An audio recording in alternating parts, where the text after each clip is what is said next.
C'est reprise. L'ordre du jour appelle la discussion après engagement de la procédure accélérée du projet de loi relatif aux résultats de la gestion et portant approbation des comptes de l'année 2023. La parole est à Monsieur Laurent Saint-Martin, des comptes publics.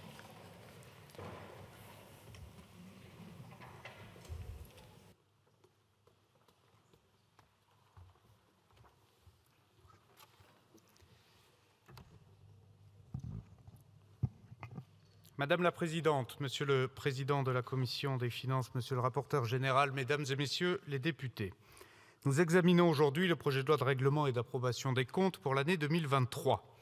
Ce texte a été rejeté lors de son examen en Commission des Finances le 17 avril 2024, tout comme l'ont été les projets de loi de règlement pour 2021 et 2022.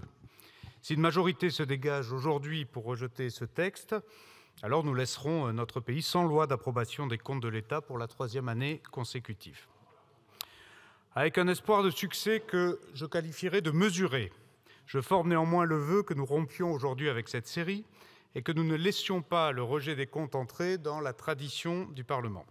Je suis particulièrement attaché à cet exercice que j'ai moi-même contribué à renforcer et à moderniser dans le cadre de la réforme de la loi organique relative aux lois de finances que j'avais alors porté avec Éric Woerth, avec Charles de Courson, lorsque j'étais rapporteur général du budget.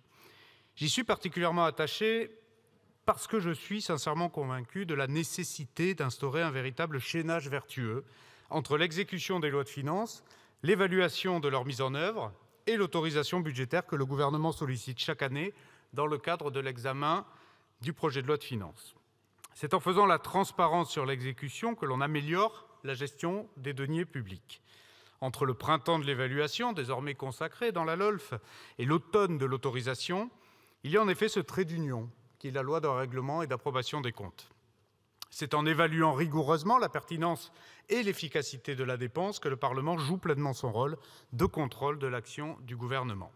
Et ce sont les constats tirés de l'évaluation du budget exécuté qui font la qualité des débats sur le vote du budget à venir.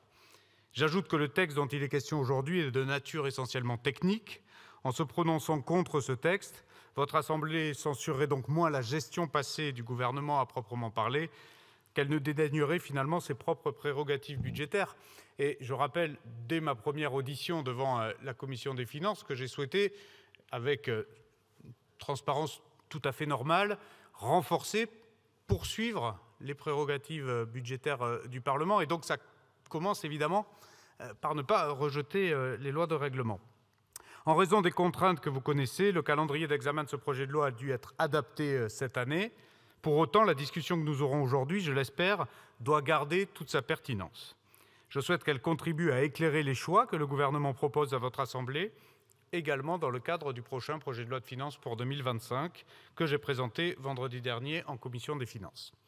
Les comptes pour 2023 retracent une dégradation de nos comptes publics. Ce déficit public s'est établi à moins 154 milliards d'euros, c'est-à-dire 5,5% du PIB.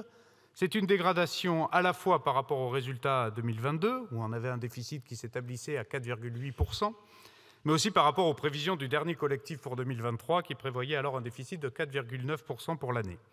Deux constats sur ce niveau de déficit, mais qui ont été déjà largement commentés.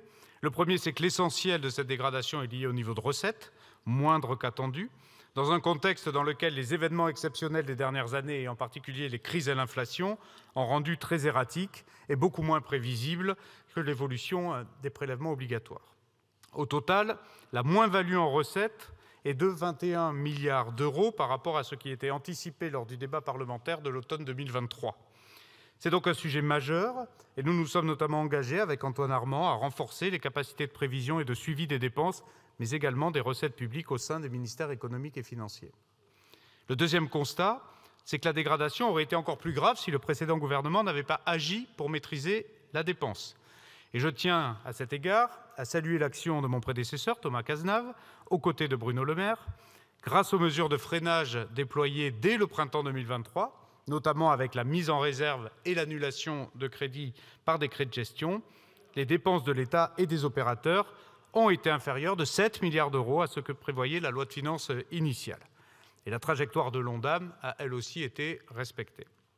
Mesdames et messieurs les députés, si vous me le permettez, je voudrais en guise de conclusion non pas délaisser le passé, mais me tourner vers un avenir très proche, celui du projet de loi de finances pour 2025, en tenant compte de ces constats sur l'exécution 2023 pour préparer ce nouveau budget. Comme vous le savez, nous allons l'examiner en séance publique dans les tout prochains jours, et la dégradation de nos comptes enregistrés en 2023, et celle aussi que nous constaterons en 2024, explique l'effort de redressement que le gouvernement propose pour 2025, et vous en connaissez déjà l'ampleur.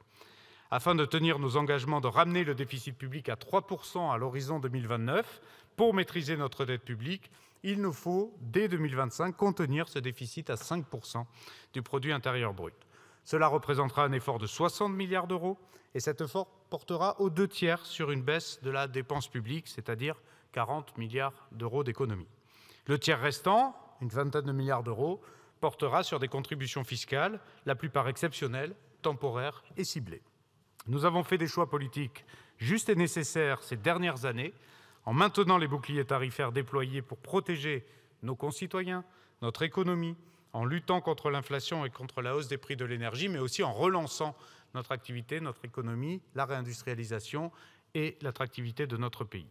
Mais il nous faut à présent, et vous en conviendrez, réduire notre déficit, retrouver les marges de manœuvre qui nous permettront de faire face à d'éventuelles prochaines crises. Il faudra donc agir vite et fort dès aujourd'hui, et nous aurons donc bientôt l'occasion d'en débattre ensemble. Et je prends au préalable un engagement devant vous, celui de systématiquement tenir un discours de vérité, vérité sur nos comptes, vérité sur l'ampleur de l'effort à fournir, vérité sur la nécessité donc de redresser nos finances publiques. Concrètement, je m'engage à faire régulièrement auprès de la Commission des finances la totale transparence sur la situation de nos finances. Il m'apparaît indispensable que vous puissiez disposer plusieurs fois par an, et pas uniquement lors du dépôt des textes financiers, d'états de situation précis et récents sur l'ensemble des administrations publiques, État, collectivités, sécurité sociale. Et que des mécanismes d'alerte permettent de mieux anticiper et d'éviter les dérapages, comme celui constaté en 2023. Beaucoup d'informations, dont certaines font d'ailleurs l'objet de demandes de rapport de votre part lors de l'examen de ce texte, sont d'ores et déjà publiées par le ministère. Elles ne sont pas toujours d'ailleurs suffisamment mises en valeur, c'est un problème, à nous collectivement de mieux les faire connaître et à nous de pouvoir certainement faire un travail supplémentaire de clarté et d'intelligibilité. Mesdames et messieurs les députés, je vous remercie évidemment pour votre attention en espérant que ce projet de loi puisse d'abord être débattu et puis évidemment adopté. Merci, Monsieur le ministre. La parole est maintenant à Monsieur Charles de Courson, rapporteur général de la Commission des finances, de l'économie générale et du contrôle budgétaire pour une durée de 10 minutes.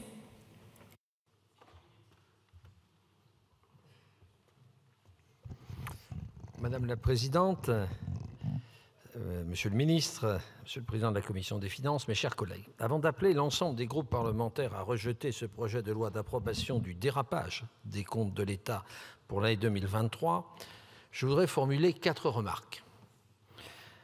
Tout d'abord, ce projet de loi atteste de la dégradation continue de nos finances publiques. Le solde public atteint moins 5,5% du PIB en 2023, soit un déficit de 154 milliards d'euros.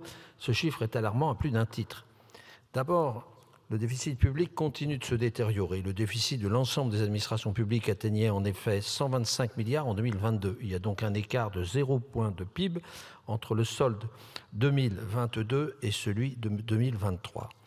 Alors que l'ensemble de nos partenaires européens ont profité de l'année 2023 pour assainir leurs finances, la France a aggravé son déficit de 29 milliards d'euros en un an, soit l'équivalent de la moitié du budget consacré aux armées. Ensuite, cette dégradation est plus importante que prévu dans la prévision du gouvernement. La loi de finances pour 2023 prévoyait un déficit déjà peu louable de 5 points de PIB. La loi de programmation des finances publiques 2023-2027 et la loi de fin de gestion pour 2023 tablaient quant à elles sur un déficit de 4,9 points de PIB. Pour rappel, la loi de fin de gestion a été publiée au journal officiel le 30 novembre 2023. Comment peut-on justifier un dérapage de 0,6 points de PIB entre une prévision de fin novembre et une exécution de fin décembre?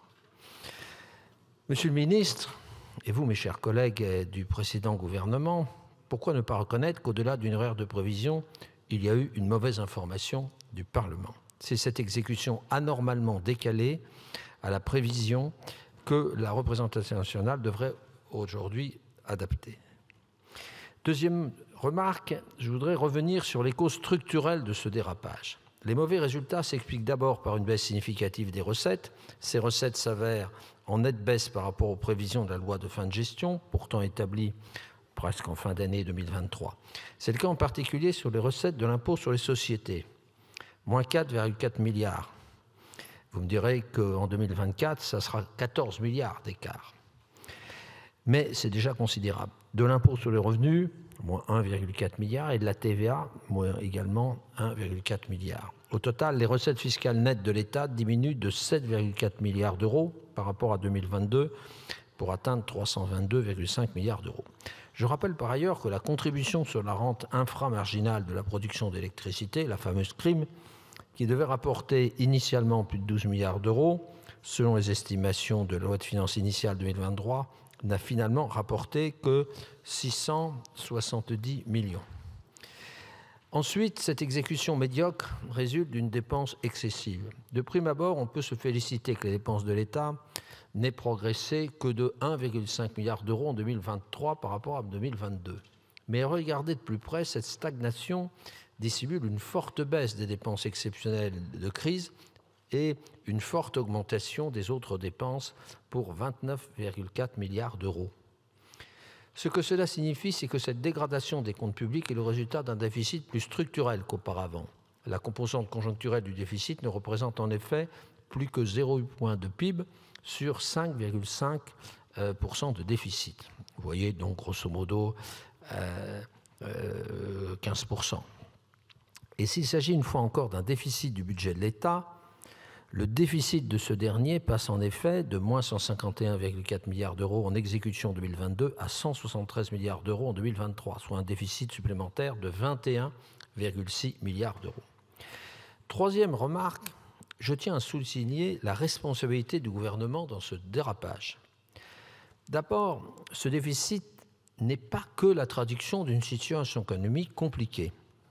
Il reflète avant tout les échecs d'une politique budgétaire et fiscale menée depuis 2017. La baisse des prélèvements obligatoires, tout le monde est pour. Mais le faire avant toute baisse des dépenses publiques, ça ne fait qu'accentuer le déficit de l'État, ce qui signifie que les baisses apparentes d'impôts n'est en réalité qu'une aggravation de la dette. La réforme de la fiscalité locale, qui a coupé le lien entre les citoyens et l'activité économique d'une part et les élus locaux d'autre part, n'a fait que réduire les marges de manœuvre de l'État, en affectant désormais plus de la moitié du produit de la TVA aux collectivités territoriales ou à la sécurité sociale pour près de 40%, l'État a grévé durablement ses recettes. Les mesures exceptionnelles nécessaires pendant la crise énergétique n'ont pas été suffisamment ciblées, permettant ainsi aux ménages et aux entreprises les plus aisés de bénéficier des dispositifs de bouclier au même titre que les plus vulnérables. Ensuite, rappelons-nous que le gouvernement a eu recours à l'article 49.3 de la Constitution pour faire adopter la loi de finances pour 2023. Il a ensuite fait un usage prononcé du gel et annulé 5 milliards d'euros par décret en septembre. Le présent projet de loi demande l'annulation de 12,2 milliards d'euros supplémentaires. Mes chers collègues, je voudrais qu'on ajoute à ce décompte les 23,5 milliards d'euros de report de 2023 vers 2024. Cela signifie que le pilotage ministériel du budget de l'État aura modifié le texte de la loi de finances initiale à hauteur de près de 40 milliards. C'est exactement la même situation qui se déroule pour 2024, s'agissant de la gestion de son exécution. Après l'annulation de 10 milliards par décret dès début février et le gel de 16 milliards, quand serons-nous saisis d'une éventuelle loi de finances rectificative, Monsieur le ministre? Ou du moins d'une loi de fin de gestion qui vous éviterait, Monsieur le ministre, de rouvrir les débats sur la partie fiscale. Nous n'avons toujours aucune visibilité sur ce calendrier. Et puis, ma quatrième et dernière remarque, mes chers collègues, sachez que le rejet de cette loi d'approbation des comptes de l'État pour 2023 ou de la motion préalable, ce qui semble-t-il est équivalent, n'aura aucune conséquence pratique. Ce que nous appelions auparavant les lois de règlement sont plus des objets politiques que de véritables véhicules législatifs, tant leur caractère formel est important. On peut le regretter, parce que dans beaucoup de démocraties, on vote le budget en 15 jours, mais on passe des semaines à examiner l'exécution du budget, puisqu'on peut raconter des histoires dans les lois de finances initiales, on peut moins en raconter dans les lois de règlement. D'une part, l'Assemblée nationale a rejeté par 2 fois les lois de règlement pour les exercices 2021 et 2022. D'autre part, si l'article 41 de la LOLF prévoit que le projet de finances pour l'année N+1 ne peut intervenir qu'après le vote en première lecture de la loi de règlement de l'année N-1, la loi organique ne fait pas de son adoption une condition suspensive. Enfin, souvenons-nous que ce projet de loi a été rejeté en commission en mai dernier, certes avec une autre composition de notre Assemblée, et allait être rejeté en séance si la dissolution n'était intervenue avant. Le texte a été donc présenté une seconde fois en Conseil des ministres cet été, puis rejeté à nouveau par la Commission des finances le mois dernier. Lors du vote final, plus aucun membre de l'ancienne minorité présidentielle n'était d'ailleurs présent en commission, hormis l'ancien rapporteur général, qui s'est d'ailleurs abstenu, à la surprise de nos collègues.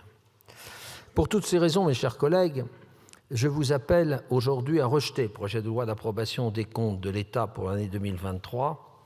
Dès lors, il convient de voter contre l'adoption des différents articles. Par ailleurs, j'émettrai un avis défavorable aux amendements demandant des rapports, car si nous votons contre les articles, ces amendements, quand bien même ils seraient adoptés, tomberaient. Alors que la discussion budgétaire pour l'année 2025 s'ouvrira dans 48 heures en commission, prenons collectivement la mesure de l'urgence de la reprise en main des finances publiques. Merci beaucoup, monsieur le rapporteur général. La parole est maintenant à monsieur Éric Coquerel, président de la Commission des finances, de l'économie générale et du contrôle budgétaire pour une durée de 5 minutes.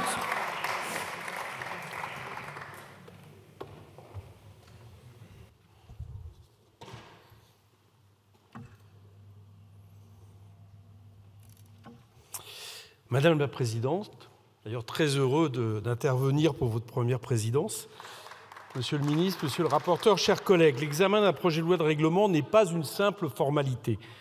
Voter pour, ce serait donner quitus à vos prédécesseurs, ce serait leur donner raison. Or, avant l'arrivée de ce texte dans l'hémicycle, la Commission des finances que je préside a déjà refusé d'approuver ces comptes de la politique macroniste, non pas seulement une fois, mais 2 fois, avant et après la dissolution. Ce texte a été rejeté en commission car il y a une majorité qui s'opposait à la politique des gouvernements précédents. Je profite donc de cette intervention pour faire le bilan, non seulement budgétaire, mais aussi économique, de ces 7 ans passés. Depuis 2017, on nous promet la réduction du déficit à tout prix. C'était d'ailleurs votre priorité affichée, mais le déficit se creuse chaque année. Les décisions prises depuis 2017 parviennent à des prouesses qui font pâlir les économistes les plus chevronnés. En 2023, le PIB a augmenté en valeur et en volume, mais les recettes fiscales ont baissé. L'économie française a donc créé davantage de richesses, mais il y a eu moins de recettes qui sont rentrées dans les caisses de l'État. Et vous refusez d'admettre que les causes sont connues. Il y a moins d'argent qui rentre parce que les gouvernements successifs d'Emmanuel Macron ont eu pour objectif de réduire toujours plus la contribution des plus riches au budget.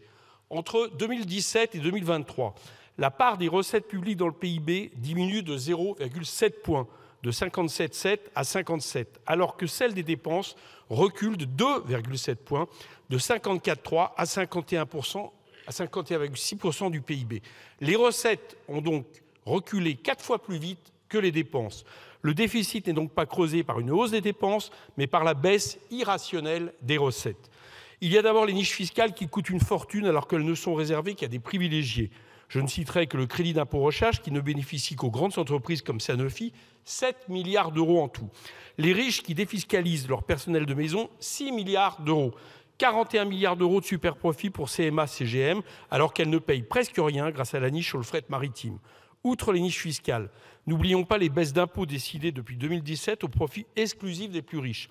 62 milliards de recettes en moins chaque année qui ne profitent qu'à une minorité et qui viennent gonfler cette dette que vous décriez. Pour quel résultat? Personne n'est dupe. Le vernis de la communication s'effrite et on voit apparaître la dure réalité de cette politique économique. Vous n'avez pas seulement échoué sur le déficit, vous avez échoué sur quasiment tout. La pauvreté augmente, ça, personne ne s'en vante à votre gouvernement lorsque vous dites être fier d'hériter du bilan de Bruno Le Maire. L'INSEE calcule que les services publics réduisent de 50% les inégalités, mais les services publics s'écroulent un peu plus année après année. Ainsi galopent les inégalités. Le pays n'a jamais créé autant de richesses et pourtant, il y a 9 millions de pauvres et au moment où nous parlons, il y a 2000 enfants qui dorment dans la rue. Quant à ce qu'il n'y a pas, non, il n'y a pas 2 millions d'emplois créés. Vos prédécesseurs ont seulement forcé des millions de gens à la précarité. 500 000 apprentis, 700 000 coursiers à vélo ou chauffeurs Uber, soit le travail à la tâche du 19e siècle, ce ne sont pas des bons emplois salariés. Et cette année, il y a plus d'1 million de travailleurs pauvres. Demeure donc le chômage de masse et demeurent les travailleurs pauvres. Et en 2023, 35% de la baisse du nombre de chômeurs s'expliquait par un changement des règles de calcul de statistiques de Pôle emploi. 100 000 personnes qui n'ont toujours pas d'emploi, mais qui ont disparu des statistiques. Il n'y a pas de réindustrialisation, car voyez-vous, quand la part de l'emploi industriel dans le total de l'emploi salarié passe de 16,4% en 2017 à 15,5% aujourd'hui, l'emploi industriel recule. Et pendant ce temps-là, l'usine Emma France met la clé sous la porte. Il n'y a pas d'attractivité pour les investisseurs. Certes, on est en tête au nombre d'IDE en Europe, mais pas en valeur ni en nombre d'emplois créés. Ça, c'était le sacro-saint objectif de M. Macron. La Banque de France calcule que 1 500 milliards d'euros quittent la France à l'étranger, alors que 920 milliards entrent. Il y a plus d'argent qui sort que d'argent qui rentre. Il n'y a pas non plus de bifurcation écologique. Là, c'est une catastrophe. Vous annoncez l'an prochain 16% de budget en moins pour le ministère de l'écologie. 16% en moins, notamment 1 milliard pour le fonds vert, des centaines de millions pour ma prime Rénov', alors même, je l'ai dit tout à l'heure, que l'Institut I4C estime qu'il faut 50 milliards d'euros d'investissement en plus pour atteindre les objectifs climat pour l'État d'ici 2030 et 23 milliards pour les bifurcations pour les collectivités territoriales. Pas de transition écologique, pas de réindustrialisation, plus de pauvreté, plus d'investissements à l'étranger qu'en France et toujours le chômage, c'est donc un échec. Et pour finir sur la question budgétaire, je l'ai dit, la variabilité des prévisions montre là aussi un échec terrible qui quelque part interroge l'année 2023 qui nous est aujourd'hui proposée.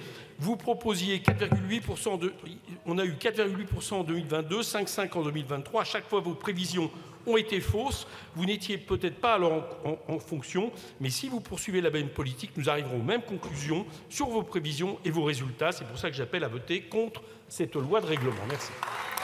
Merci, Monsieur le Président Coquerel. J'ai reçu de Madame Mathilde Panot et des membres du groupe La France Insoumise Nouveau Front Populaire une motion de rejet préalable déposée en application de l'article 91, alinéa 5 du règlement. La parole est à Monsieur David Guiraud pour une durée de 15 minutes.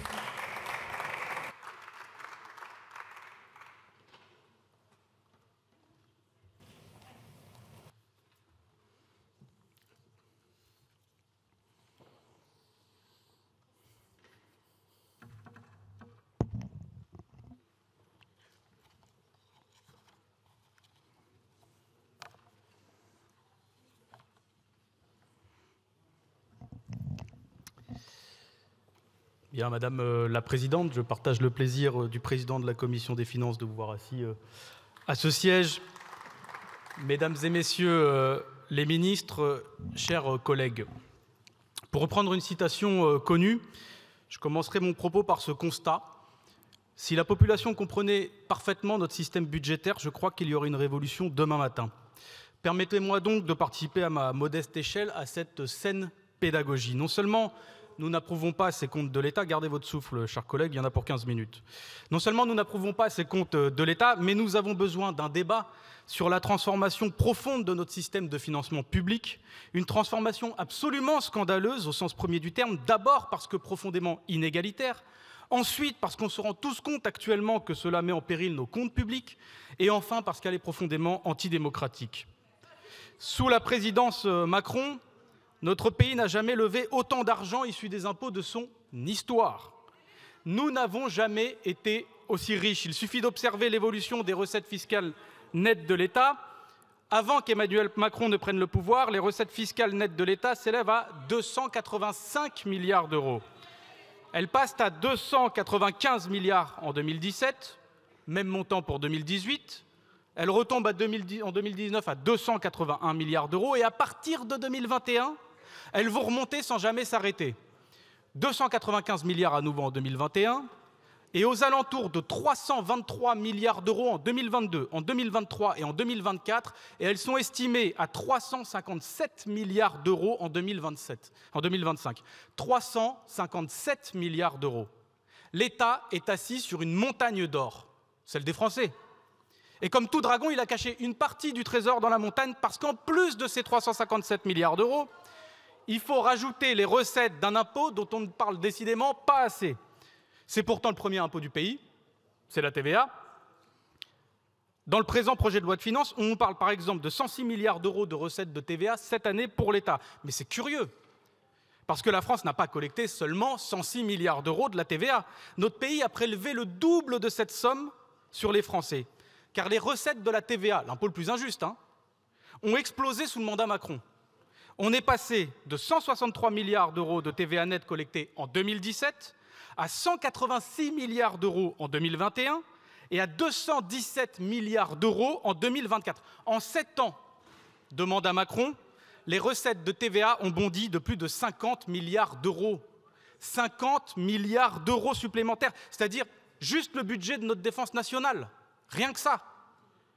Et alors, si nous sommes si riches, mais que le budget de l'État est en grave déficit, mais qu'est-ce qui se passe? Mais qu'est-ce qui se passe? Où va cette masse d'argent considérable, payée par les Français, les plus précaires, au supermarché, notamment au caddie, dans des produits alimentaires dont le prix a explosé avec l'inflation? Où va cette fortune payée avec la sueur et les larmes de certaines familles? C'est un député d'une ville, Roubaix, qui connaît un taux de pauvreté à plus de 40% qui vous parle. Où va cette fortune? Mais on est face à un véritable scandale d'État. Car une chose est désormais connue et reconnue, cette fortune va de moins en moins dans le budget de l'État. Je vous donne un fait indiscutable. 100 milliards d'euros de la TVA ne vont plus dans le budget de l'État, c'est-à-dire l'équivalent de 2 fois le budget de notre défense nationale. Et ce, sans qu'il y ait eu un seul débat d'ampleur nationale sur le détournement de cet argent. Et ce n'est pas un détail. L'argent du budget de l'État, il sert à financer la solidarité. L'argent du budget de l'État, il sert à financer des services publics. L'argent du budget de l'État, c'est la transition écologique. Et surtout, l'argent du budget de l'État, il est discuté tous les ans ici à l'Assemblée. Mais là, on a 100 milliards d'euros qui ont été exfiltrés du budget de l'État sans qu'on ne sache vraiment à quel moment on en a discuté dans notre Assemblée. Sur décision des gouvernements Macron. Sans débat national, juste comme ça. C'est quand même, permettez-moi, c'est étonnant, vu que vous parlez, collègue Cazeneuve, quand on discute du financement de nos écoles, de nos hôpitaux, de nos armées, le gouvernement nous dit qu'on est à l'euro près, mais quand on ausculte chaque pupitre de classe pour voir à la loupe, voire même au télescope, si on n'a pas dépensé un centime d'euro, vous êtes là, mais quand 100 milliards d'euros s'envolent du budget de l'État, vous regardez vos pompes. Permettez-moi de relever quand même cette hypocrisie. Pour que tout le monde comprenne, il y a des graphiques éloquents, c'est celui du rapport de la Commission des finances du Sénat sur le projet de loi de finances 2024. Rien que visuellement, c'est saisissant, vous voyez, il y a un graphique. En 2017, l'argent de la TVA revenait presque uniquement à l'État. En 2024, regardez bien, c'est le rouge, l'argent de la TVA qui vient à l'État. Ça a rétréci au lavage quand même. Ça a rétréci au lavage. Et maintenant, on voit 2 nouveaux acteurs qui perçoivent la TVA, la Sécu sociale et les collectivités locales. Et personne ne se demande pourquoi. Donc je vais commander par la sécurité sociale, vous allez voir pourquoi je suis contre, chers collègues. Le gouvernement a littéralement créé une TVA sociale. Littéralement.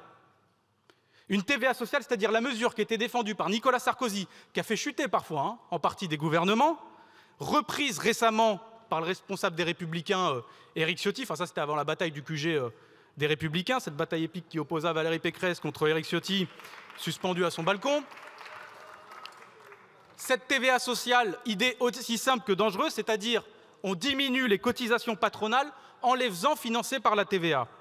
Donc ce que les Français des classes populaires ou moyennes payent de TVA dans leur caddie de course par directement financer des cadeaux fiscaux aux entreprises, dont on sait à qui elles bénéficient majoritairement. Je vous donne un indice, ça commence par CAC, ça finit par 40. Et dans son dernier livre, le ministre Bruno Le Maire, avant son exil en Suisse, évoquait d'ailleurs cette TVA sociale. Il la chiffrait même. Il disait 5 points. 5 points, c'est-à-dire un montant de 60 milliards d'euros de TVA qui irait dans le budget de la sécurité sociale. Ça serait un choc sans précédent sur la consommation des Français qui peinent à boucler leur fin de mois. Et bien regardez, Les 60 milliards d'euros, ils sont là sous vos yeux. Voilà la TVA sociale. Et quand on lit les documents budgétaires de l'État, on les voit, 60 milliards d'euros pile, et on parle d'un phénomène qui est quand même très récent. Hein. C'est peut-être pour ça que peu de monde l'a vu. Parce que ça a commencé en 2019, alors qu'on était sur des montants relativement faibles avant de TVA transférée vers la sécurité sociale. D'un coup, on se met à transférer en 2019, alors que c'était avant 10 milliards. En 2019, on se met à transférer 46 milliards d'euros de l'argent de la TVA vers la Sécu. Un quart du produit de la TVA qui part d'un coup vers la Sécu. Et depuis cette date, c'est comme au PSG, les montants des transferts explosent. On passe à 53 milliards d'euros de TVA transférés à la Sécu en 2021, puis à 57 milliards d'euros transférés en 2022. Et pour l'année 2023, donc on en revient à notre graphique, 60 milliards d'euros de TVA. Et si vous avez des doutes sur les raisons de ces transferts, c'est la Cour des comptes qui vous le rappelle dès 2019. Dès 2019, dans son rapport sur les recettes fiscales de l'État, je cite « L'affectation aux administrations de sécurité sociale d'une nouvelle fraction importante de TVA prenant principalement en charge le coût des baisses de cotisations sociales décidées en contrepartie de la suppression du crédit d'impôt sur la compétitivité et l'emploi. » Voilà, la boucle est bouclée. C'est celle d'une politique libérale, ultra agressive, décidée par un État qui ordonne à la Sécu de supporter de plus en plus le poids d'une politique destinée aux grandes entreprises en la forçant à se priver de milliards d'euros à cause des exonérations de cotisations. Mais pour éviter l'explosion du budget de la Sécu, parce que si on ne compense pas, le budget de la Sécu explose. Pour éviter son explosion, le gouvernement fait financer ses cadeaux aux entreprises avec l'argent de la TVA. L'argent issu de l'impôt le plus injuste du pays est directement aspiré par l'État pour le redonner immédiatement au grand patronat. C'est ça, la TVA sociale. Et alors on pourrait croire que ça s'arrête là. Mais non, même pas. Parce que le même sort est désormais réservé aux collectivités locales. Vous avez exactement le même phénomène qui s'abat sur les collectivités locales. En 2017, l'État transférait, accrochez-vous, 0 € de TVA aux collectivités locales. Pourquoi ? Tout simplement parce que les collectivités locales avaient quelque chose qui est certes en voie de disparition avec vous, qui s'appelle les impôts locaux. Mais la politique macroniste s'est aussi distinguée par la suppression de ces impôts locaux. Suppression progressive de la CVAE, suppression de la taxe d'habitation, c'est-à-dire la suppression d'impôts qui étaient payés soit par les entreprises, soit par les Français. Mais avec une nuance quand même de taille pour la taxe d'habitation, parce que même si la taxe d'habitation était payée par une partie des classes moyennes, la taxe d'habitation, elle était majoritairement payée par les 20% des Français les plus riches. Donc en supprimant ces impôts, vous avez épargné encore une fois les Français les plus aisés, vous avez épargné les entreprises, sauf que sans ces impôts, comme la Sécu, le budget des collectivités locales, il ne tient plus. Elle ne fonctionne plus. Et vous le savez. Et donc, c'est la raison pour laquelle vous avez, là aussi, fait payer l'argent, avec l'argent de la TVA, votre politique de cadeaux fait aux plus riches et aux entreprises. Et on passe de 0 € d'argent de la TVA transféré en 2017 à plus, encore une fois, c'est dans le graphique, de 50 milliards d'euros de TVA transférés en 2024. Vous avez donc, sans débat parlementaire, demandé aux Français des classes populaires et moyennes, et qui payent la TVA, sans pouvoir y échapper, de porter sur leur dos tous les cadeaux fiscaux que vous avez faits aux Français les plus aisés et aux grandes entreprises. Et quand on vous piste sur vos politiques budgétaires, parce qu'il faut être un fin limier, vous êtes bien caché pendant quelques années, on voit que vous êtes en train de construire rien d'autre qu'un État capitaliste, prédateur, carnassier. Un État qui demande toujours plus d'efforts aux plus pauvres, un État qui s'appuie toujours et encore plus sur la TVA pour tout financer et pour tout piloter. J'en veux pour preuve un article extrêmement récent du journal Alter Echo qui nous donne des faits simples. En 2019, le taux de prélèvement obligatoire des 5% des Français les plus pauvres était de 58%, quand le taux de prélèvement obligatoire des 5 Français les plus riches était de 51%. En d'autres termes, les classes laborieuses de ce pays portent sur leurs épaules la politique de classe violente, agressive que vous infligez au pays. Et en plus d'être d'une brutalité inouïe pour les Français, qui s'en sortent plus, mais elle est d'une inefficacité terrible. C'est votre budget qui nous mène dans le mur actuellement. Et alors vous allez me dire, d'ailleurs vous m'avez déjà déclaré dans une récente commission, oui, mais en contrepartie, les recettes de l'impôt sur les sociétés ont augmenté. C'est la preuve qu'on a redonné de la confiance aux entreprises. C'est une relation de cause à effet un peu étrange, moi je trouve, la confiance. Permettez-moi d'être un peu bas du front, Mais moi, à mon avis, c'est l'augmentation générale des prix qui a augmenté, surtout une hausse logique du résultat net des entreprises, qui a fait qu'il n'y a plus eu d'impôts sur les sociétés sur ces dernières années. Et on pourrait se dire, bon ça y est, ils vont nous lâcher avec la TVA, même pas, vous continuez. Vous continuez parce que puisqu'il faut presser le citron jusqu'au bout des Français, vous envisagez de taper encore avec la TVA, cette fois sur les abonnements au gaz et à l'électricité, en multipliant par 4 le taux de TVA sur le gaz et l'électricité. Et on pourrait se dire, c'est fini avec la TVA. Toujours pas. Puisque vous allez encore utiliser la TVA dans le budget pour frapper les collectivités locales. C'est ce que vous annoncez récemment avec les efforts de 5 milliards d'euros demandés aux collectivités. Quand je parle de tas carnassier, ce n'est pas une métaphore. Hein. L'argent de la consommation populaire est entre les mâchoires maintenant d'un État capitaliste vorace, profondément inégalitaire. Et avec ça, l'État mâchouille aussi le peu qui nous reste de démocratie sociale et le peu qui nous reste de démocratie locale. Parce qu'en fait, vous êtes en train d'entrer dans le financement de la sécurité sociale. Vous êtes en train d'entrer dans le financement des collectivités locales. Vous êtes en train de les empêcher de se développer seuls avec des impôts locaux pour les collectivités locales, avec des cotisations sociales ou patronales pour la sécurité sociale. Et on connaît la suite. Une fois que vous aurez pris le pouvoir complètement dans ces budgets-là, vous allez nous expliquer quoi? Qu'il n'y a plus d'argent. Et que vu qu'il n'y a plus d'argent, il faut faire péter le budget des collectivités locales. Et vu qu'il n'y a plus d'argent, il faut faire péter le budget de la collectivité, de la sécurité sociale. Et la suite est connue. L'argent de la sécurité sociale, pour vous, n'a pas d'autre vocation que d'aller dans le privé, pour que le privé puisse enfin se faire ce qu'il rêve depuis 1945 dans ce pays, remettre une logique de marché sur un de nos trésors, qui est la solidarité, et la solidarité entre tous les travailleurs de ce pays. Pour ces raisons-là, pour toutes ces raisons-là, nous allons rejeter en bloc cette loi et les prochaines lois de finances, parce qu'elles s'appuient vraiment sur le vol de l'argent des Français qui consomment, qui n'ont pas d'autre choix que de consommer pour vivre. Et c'est précisément parce qu'ils n'ont pas d'autre choix que nous serons là pour les défendre. Merci, Monsieur Guiraud. Monsieur le ministre, je vous laisse la parole pour répondre. Oui, Madame la Présidente, je serai bref, parce que, comme je l'ai dit à la tribune, ce projet de loi de règlement et d'approbation des comptes est d'abord un texte technique nécessaire, et je le pense profondément, au Parlement dans ses prérogatives budgétaires pour mieux autoriser le budget, et à commencer par le budget pour 2025.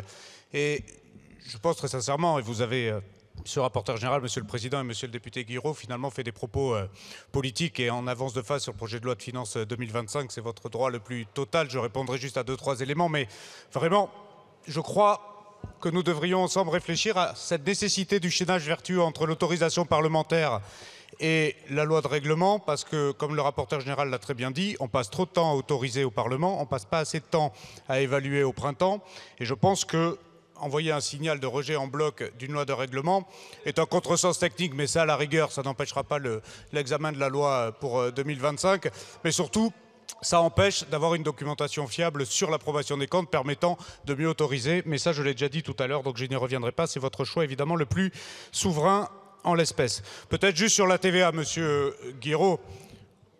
Vous l'avez à la fois assez bien résumé, mais vous avez juste oublié de dire que les transferts de TVA ont permis justement aux collectivités territoriales, par leur propre dynamique, d'avoir plus de recettes, mais aussi à la sécurité sociale, de pouvoir bénéficier de recettes.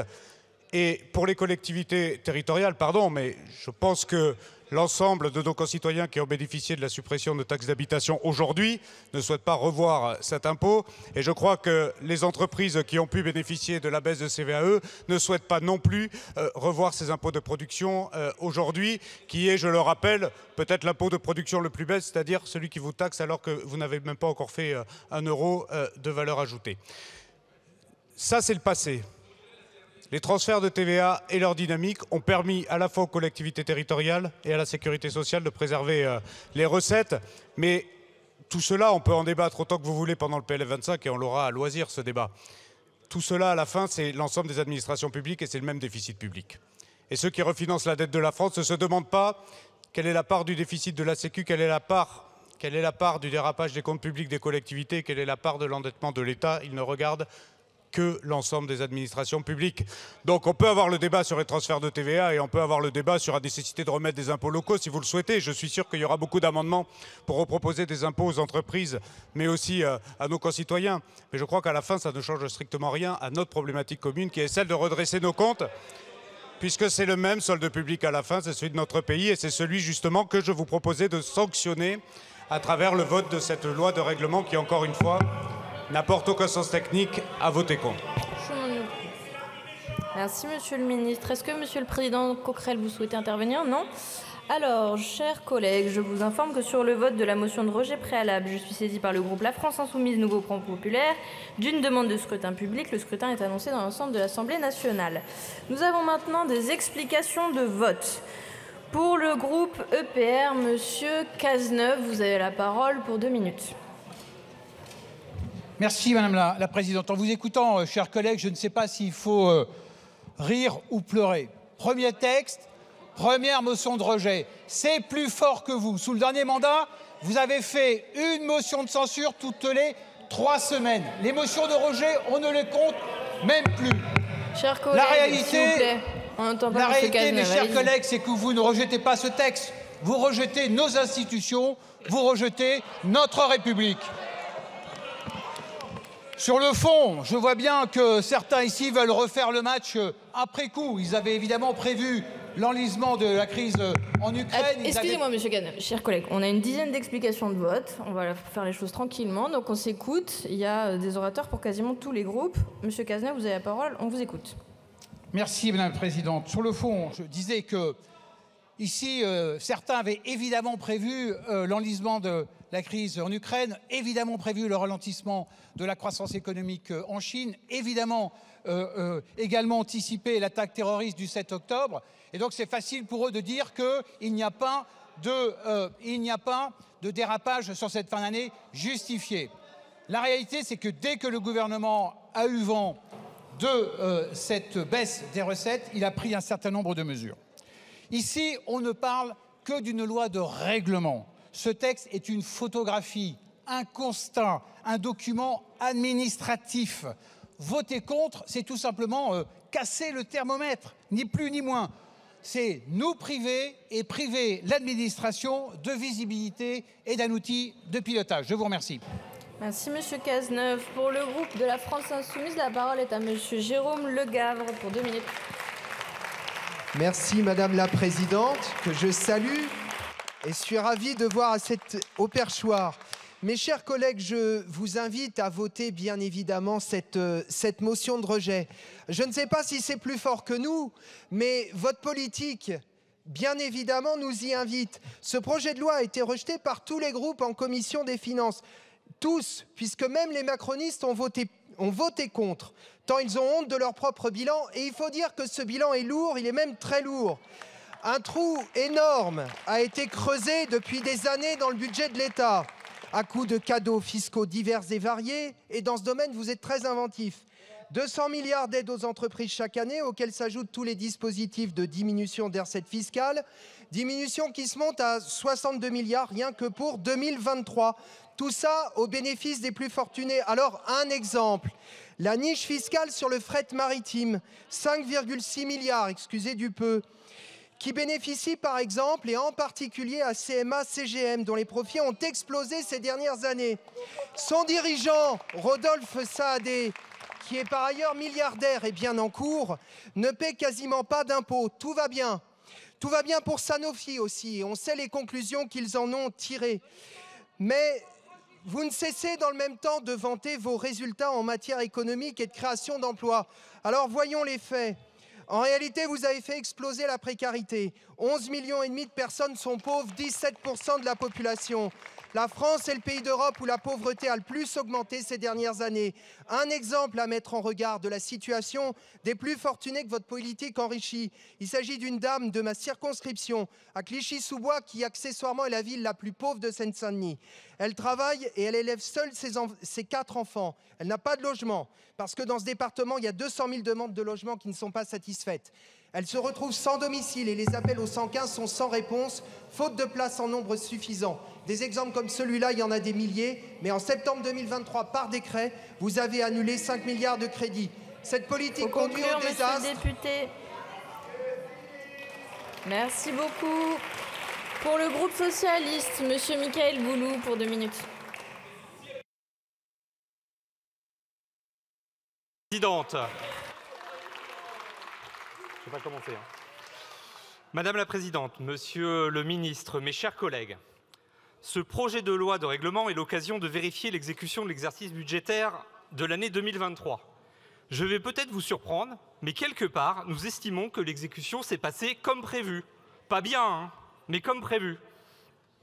Les recettes qui plongent, le déficit qui explose de 4,4 à 5,5, la croissance qui est inférieure de moins de moitié de la prévision, 0,9 au lieu de 2,3, et les effets macro qui donnent la situation qu'on a aujourd'hui, croissance à 1,1 au lieu de 1,6, déficit à 6,1 au lieu de 3,9, et puis 10, puis 20, puis 40, puis 60 milliards d'euros à trouver, 2200 postes en moins, dont 2000 profs. L'exécution budgétaire ne s'est pas bien passée, mais comme on vous l'avait prédit.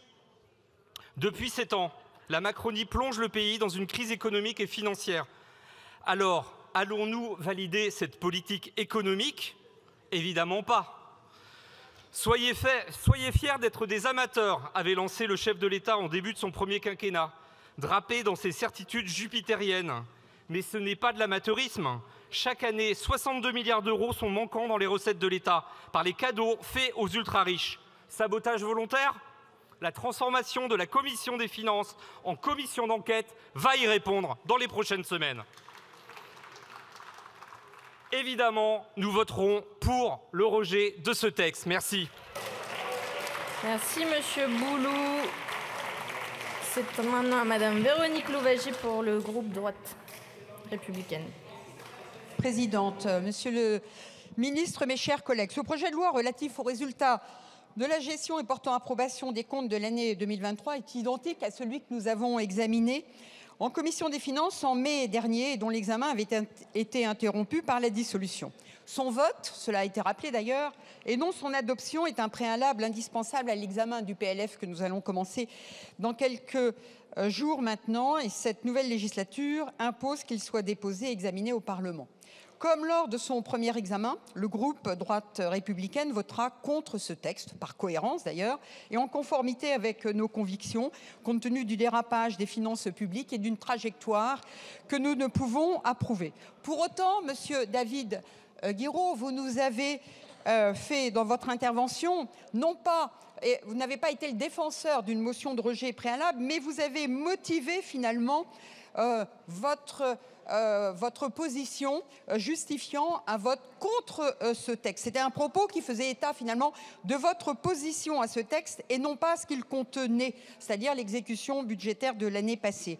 Être contre ce texte ne justifie aucunement une motion de rejet. Mais comme à votre habitude, comme vous l'avez fait au cours de la précédente législature, à chaque fois, selon un usage, une habitude, et vous perpétuez ça de manière systématique, nous le voyons ici en ce début, vous déposez une motion de rejet préalable. Comme de la même manière, sur ce texte, vous déposez systématiquement des amendements de suppression à chacun des articles. Vous pouvez être contre les articles, mais ça ne justifie aucunement de déposer des amendements de suppression des articles. Donc cette motion de rejet n'a aucun sens. Les députés de la droite républicaine voteront donc bien évidemment contre cette motion de rejet.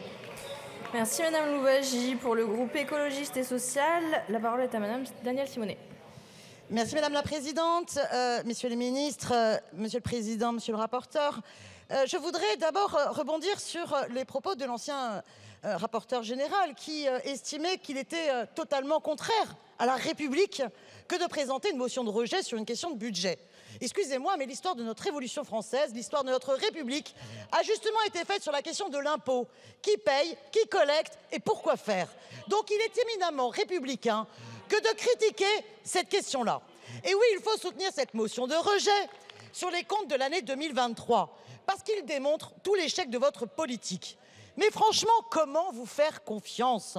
Vous promettiez par exemple 12 milliards avec la contribution sur la rente inframarginale. Mais la CRIM n'a rapporté que 600 millions de recettes. L'écart est énorme. Vos prévisions de déficit l'estimaient à 4,9% du PIB attendu et se sont traduites par un dérapage à 5,5%.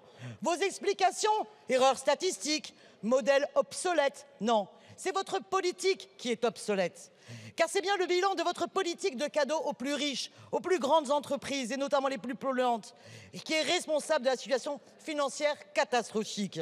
Le déficit est d'abord dû à un manque criant de recettes. Depuis 2017, plus de 60 milliards d'euros de baisse d'impôts, d'abord pour les plus riches et les grandes entreprises.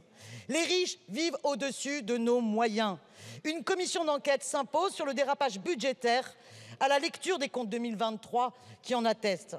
Et oui, parce que le résultat, c'est que nous allons devoir bientôt débattre du budget austéritaire inégalitaire terrifiant avec plus de 40 milliards de coupes. Alors oui, cette motion de rejet, il faut la voter. C'est même un devoir républicain. Merci. La parole est maintenant à monsieur Emmanuel Mandon pour le groupe démocrate. Merci Madame la Présidente. Alors je crois qu'on a fait l'effort d'écouter attentivement notre et j'avoue ne pas avoir tout compris. Mais je m'en excuse. C'est pas gênant, donc on peut poursuivre. Et j'ai eu surtout l'impression que nous avions une démarche qui permettait de faire feu de tout bois en oubliant l'objet du texte qui nous est soumis. Et c'est bien regrettable. Alors nous avons eu quelques explications qui prétendaient peut-être nous éclairer sur un projet politique, mais en aucun cas nous avons eu les arguments en faveur d'une motion de rejet. Parce que là, nous sommes sur de la procédure. Et je voudrais dire que ce règlement, ce texte que nous attendions, il est là parce qu'il y a une procédure, parce qu'il y a un règlement et qui a été voulu d'ailleurs par les parlementaires dans le passé, avec les lois, la LOLF. Et donc, je crois que pour notre groupe, c'est tout à fait logique d'appeler à rejeter, à voter contre cette motion qui vient, à n'en point douter, à un mauvais moment. Je vous remercie. Merci, monsieur le député. Pour le groupe Horizon, la parole est à monsieur François Jolivet. Merci, Madame la Présidente.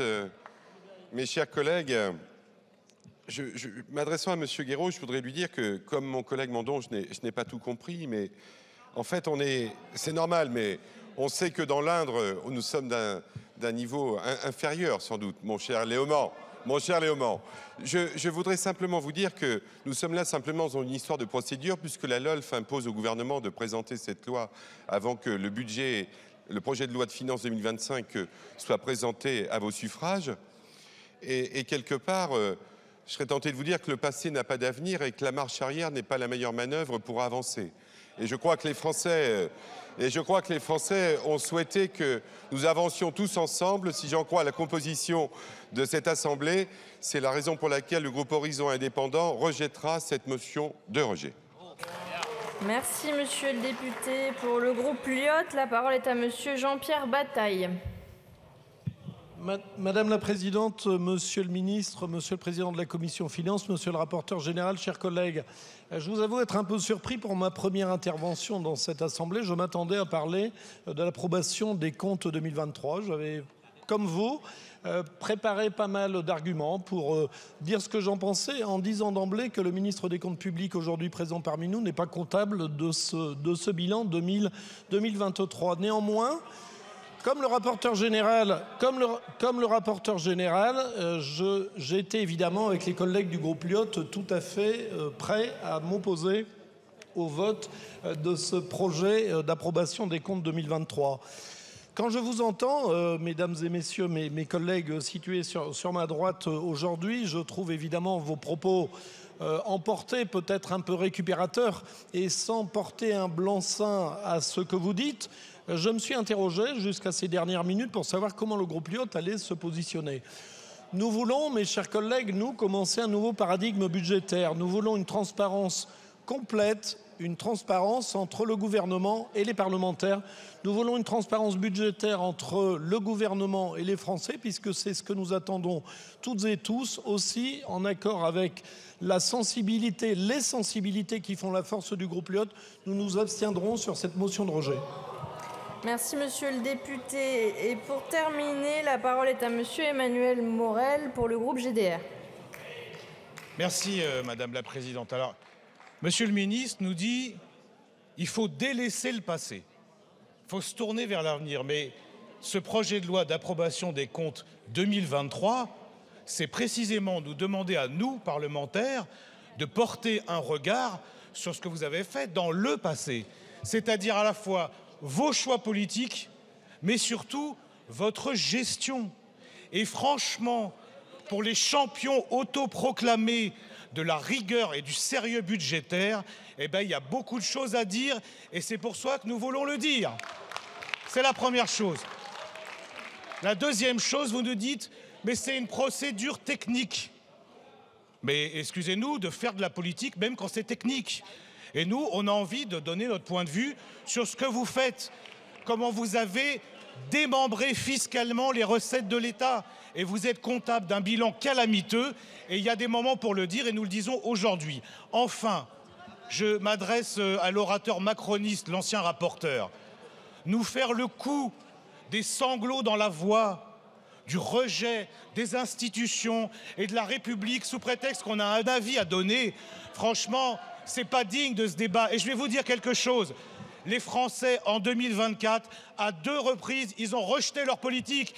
Votre politique, c'est pas pour autant qu'ils rejettent les institutions et la démocratie. Alors, étendez ça. Merci, monsieur le député. Nous allons maintenant procéder au scrutin. Je vais mettre aux voix la motion de rejet préalable. Je vous laisse regagner vos places.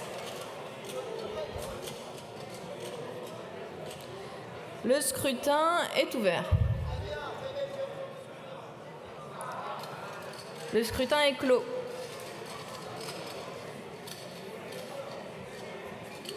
Alors, voici le résultat du scrutin. Nombre de votants 159, exprimés 158, majorité 80, pour 108, contre 50.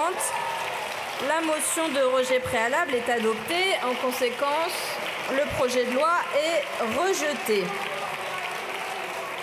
Prochaine séance demain à 15h pour les questions au gouvernement. La prestation de serment de 6 juges titulaires et 6 juges suppléants à la Cour de justice de la République. Projet de loi portant approbation des comptes de la sécurité sociale pour l'année 2023. La séance est levée.